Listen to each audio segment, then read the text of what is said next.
meeting. Okay, so let's continue.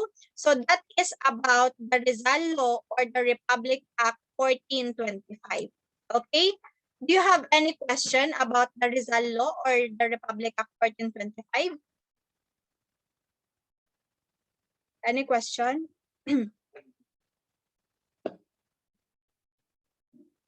Any clarification? Meron ba kayong hindi naintindihan? Hello? Yanisette, do you have any question?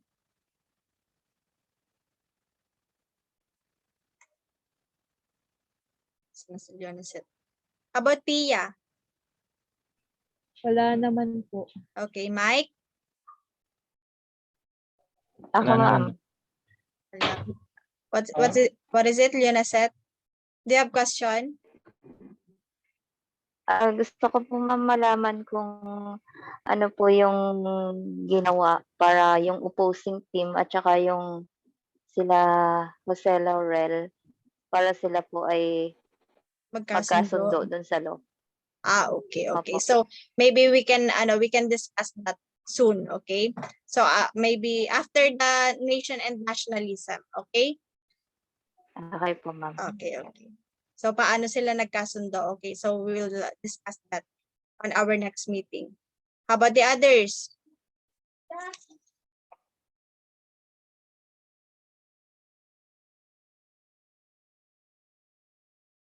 More? Okay. So if there are no questions, let's go to our topic for this week. Okay, Leonisat, I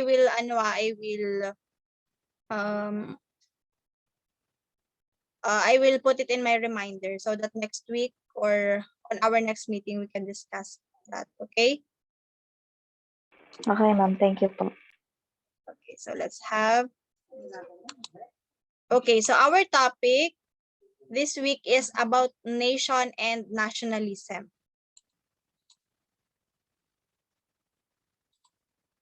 Okay, let me share my screen.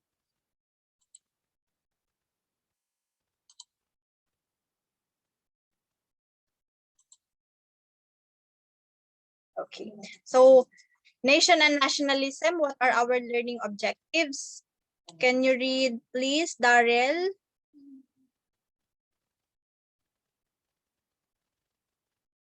Darrell, can you read the learning objectives?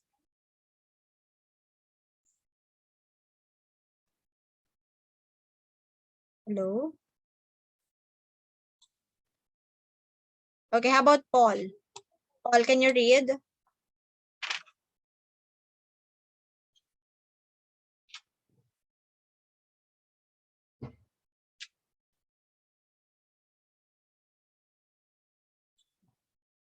I think they are so busy. Okay, so I will read it. Okay, learning objectives. Define nationalism in relation to the concepts of nation, state, and nation state. Second, appraise the development of nationalism in the country and explain the relevance of nationalism and nation building at present. Okay, so what are the important terms that we need to understand? Okay, first is bayan or banwa. Okay, so what is this bayan or banwa? So it is an indigenous Filipino community and territory that may be related to nationalism. Okay, and nation, it is a group of people with a shared language, culture, and history. Nation building, it is a project undertaken with the goal of strengthening the bond of the nation. Nation state, it is a state ruling over a nation. Okay, patriotism, a feeling of attachment to one's homeland. And then sovereignty, the authority to govern a polity without external interference or incursions. Okay, so these are the words that we will need while discussing our lesson. Okay, so what is the difference between the state and nation?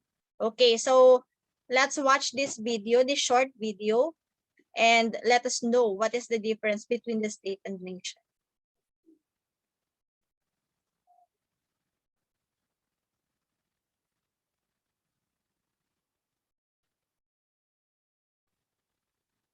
Walang sounds, ma'am. You cannot hear it? Naririnig ba? Hindi po, wala Wala po. po. Hindi ma'am, hindi po naririnig. Okay, okay. How konteksto. about this one? Ngunit pareho nga lang ba talaga ang state Yan ma'am, meron na. Okay, okay. Okay. Thank you. Okay, let's watch it. at nation? Sa ating video na ito, ating tuklasin ang kahulugan at kaibahan ng state at nation. But before we proceed, make sure to click the subscribe button to watch more of our videos. Ang estado ay isang legal na konsepto at mayroong teknikal na kahulugan.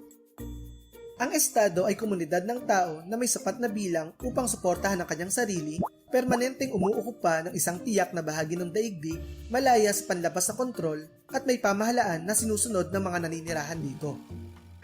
Mula sa kahulugan, ating makikita na ang estado ay mayroong 4 na elemento: ang mamamayan, teritoryo, soberanya, at pamahalaan. Ating aaralin ang mga elemento ng estado sa susunod na video. Para maituring na isang ganap na estado ang isang komunidad, kinakailangan na mayroon itong 4 na elemento. Kapag kinulang ito ng kahit isang elemento, mawawala na ang pagiging estado ng isang estado. Sa kabilang banda, ang katagang nation ay isang ethno-kultural na konsepto. Ang isang nasyon o nation ay tumutukoy sa komunidad ng tao na may kultural na pagkakatulad. Maaaring ituring na isang nasyon ang grupo ng tao na may magkakatulad na customs, wika, relihiyon at iba pa. Maaaring buuin ng iba't ibang estado ang isang nation. Isang mabuting halimbawa dito ay ang Arab nation, kung saan ito ay kinabibilangan ng mga bansang Egypt, Saudi Arabia, Jordan, Algeria at iba pa. Gayun din naman ang estado. Ang estado ay maaaring buuin ng iba't ibang mga nation. Isang halimbawa rito ay ang United Kingdom, kung saan ito ay binubuo ng mga nasyon ng English, Scots, Welsh at Irish. Bagamat walang epekto kung pagpapalitin ang terminong nation at state sa ordinaryong usapan, mahalaga pa din na ating matutuhan ang pagkakaiba ng dalawa upang mas madali nating maunawaan ang mga usaping pangbansa. Sa inyong palagay, ang estado ng Pilipinas ba ay binubuo din ng iba't ibang nation? Let us know in the comment section. Tune in to the next video ang mga elemento ng estado. Okay, did you understand what we have watched? Okay, State so at nation ano sa ba iba't ang ibang pagkakaiba konteksto. ng Ngunit nation pareho and nga lang ba state? talaga ang state at nation? Ating video natin ang kahulugan. Make sure to click the subscribe button, konsepto at mayroong teknikal na kahulugan. Okay, so let's stop there. Let's pause there. So ano ang estado?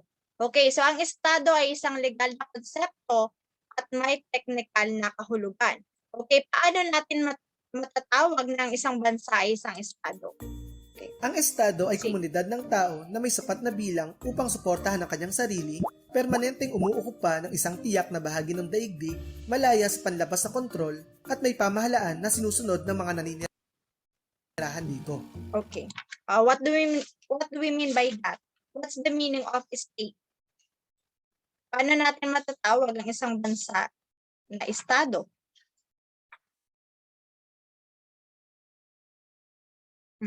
Sabi niya may sapat na bilang upang suportahan ang kanyang sarili, permanenteng umuokupa ng isang tiyak na bahagi ng daigdig, malaya sa panlabas na kontrol at may pamahalaan na sinusunod ng mga naninirahan dito. Meaning, it has citizen. So, meron siyang mamamayan. Okay? So, that is one, yan yung isang meron ang estado, mamamayan. Okay? What Mula else? sa kahulugan, ating makikita na ang estado ay mayroong 4 na elemento: ang mamamayan, teritoryo, soberanya, at pamahalaan. Okay. So, ano yung 4 na elemento ng estado? What are the 4 elements of the state? Mike, what are the 4 elements of a state?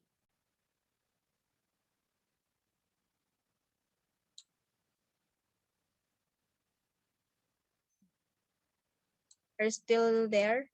Okay, Pia, what are the 4 elements of a state? 4 na elemento ng estado ay ang mamamayan, teritoryo, soberanya, at pamahalaan. Okay, so meaning, kapag ang isang bansa ay merong mamamayan na kayang suportahan ng sarili. Okay? Umuokupa ng isang espasyo or isang lugar. And then, meron din siyang teritoryo. It has its own territory. May mga pag-aari. Okay? May pamahalaan or government.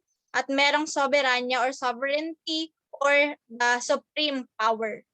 Okay? It has a supreme power. So, those are the 4 elements of a state. So, kung meron ng isang bansa ng 4 na ito, it means that country is a state. Okay? Ating aaralin ang mga elemento ng estado sa susunod para maituring na isang kinakailangan na mayroon itong wala na ang pagiging kultural na konsepto. Okay, there. How about the nation? Okay, nation ay isang ethno-cultural na konsepto. Ayan, those are the example. Meron tayong komunidad ng tao na they are sharing their culture, they are sharing their practices. Okay, so yun ang tinatawag nating nation. In our country, do we have like this? Do we have a community of people who are sharing the same culture and language? Meron ba tayong ganito sa Pilipinas? Hello?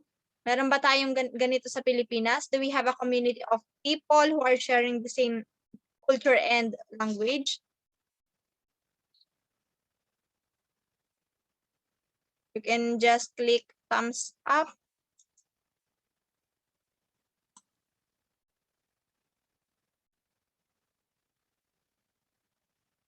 Okay, thank you, Leonicet. Okay, so meron tayong komunidad ng tao dito na nag-share ng kultura at language dito sa ating bansa. Okay, so if we have that element, it means our country is a nation. Okay, how about a while ago in a state? Diba, ang estado ay merong 4 na elemento. If it has a citizen or mamamayan, meron siyang territory, meron siyang government, at meron siyang sovereignty. Do you think Philippines has those 4 elements of a state? Thumbs up or thumbs down?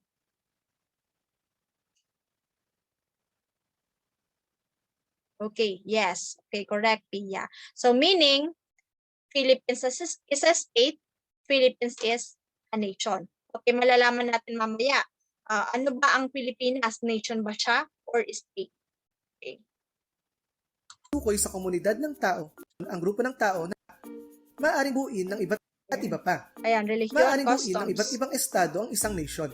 Isang mabuting halimbawa. Okay. So yun ang pagkakaiba ng nation at ng state. Okay, my question now is, what do you think is the Philippines? Is it a state or a nation? Anyone?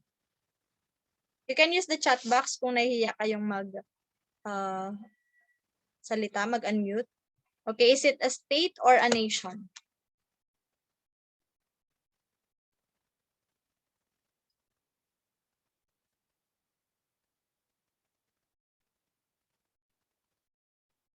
No one? Okay. So, ang Pilipinas is actually, ay may nag-chat, who is this? Okay, nation. State. Okay, may nagsasabing state, may nagsasabing nation. Okay, thank you for your answers. Okay, the answer is, okay, so the Philippines is a nation state.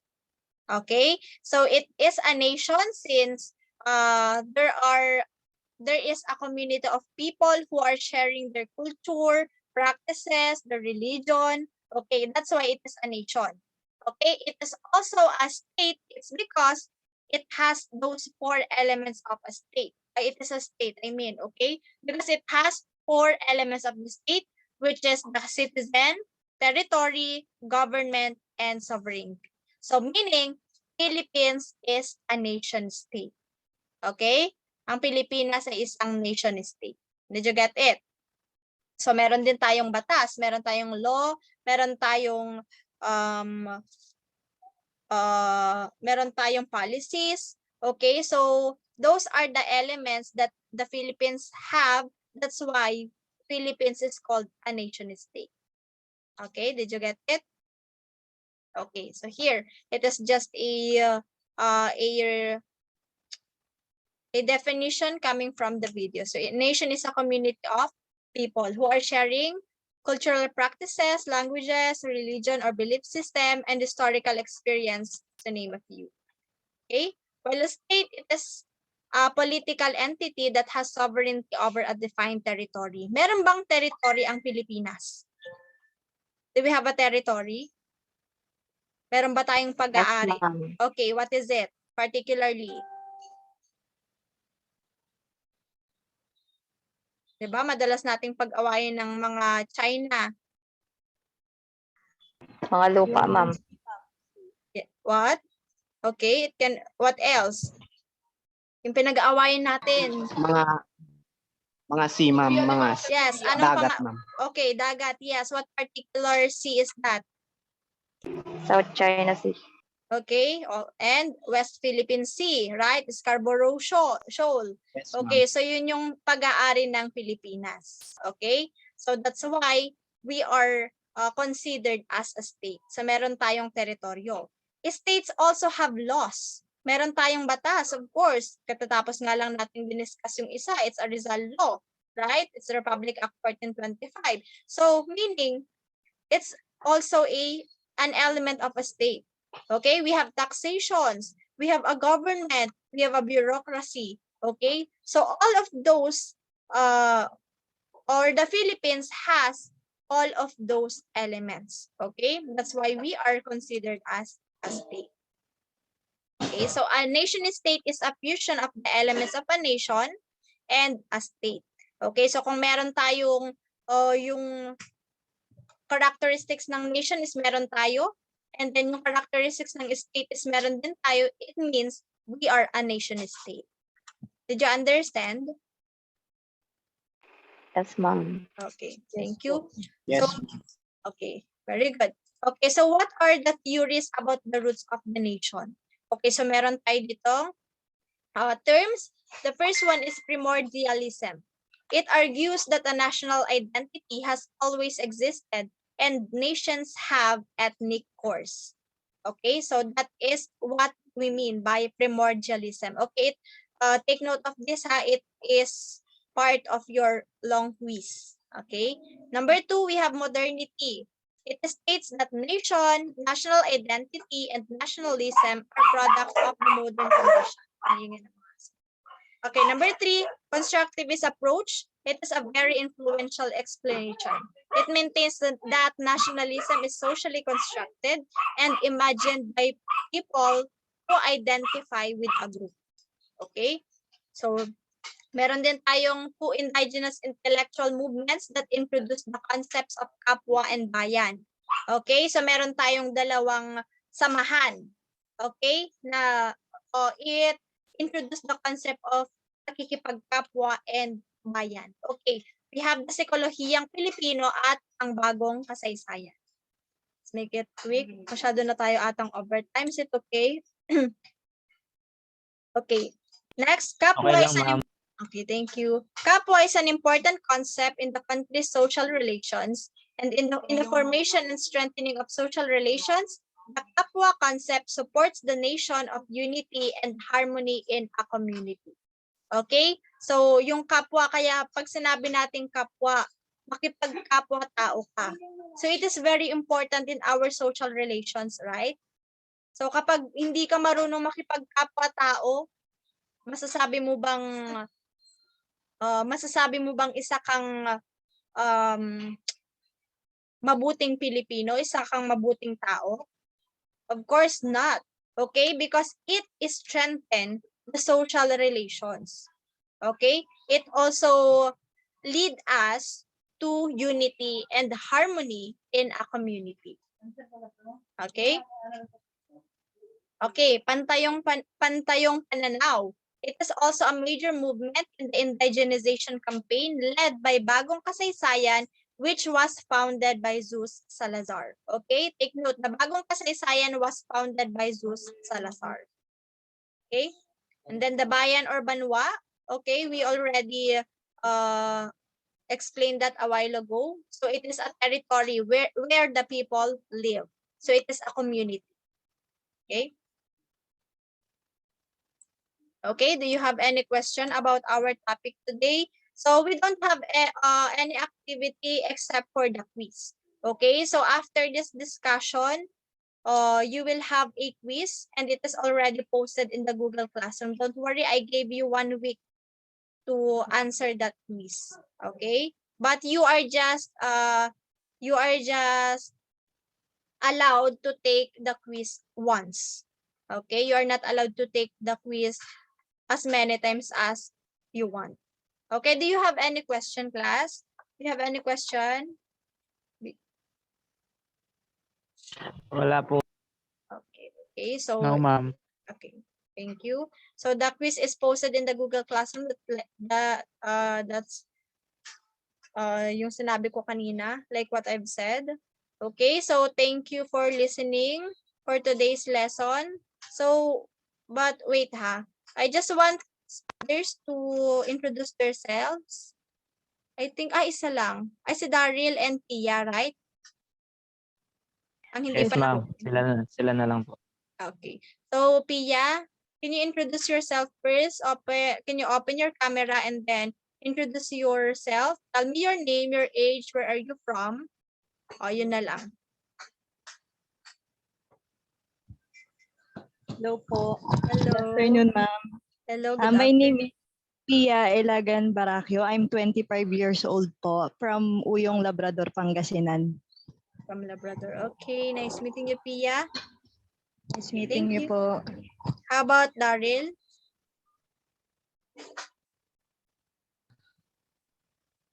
Ma'am, hindi ko na po open yung cam ko. Bakit?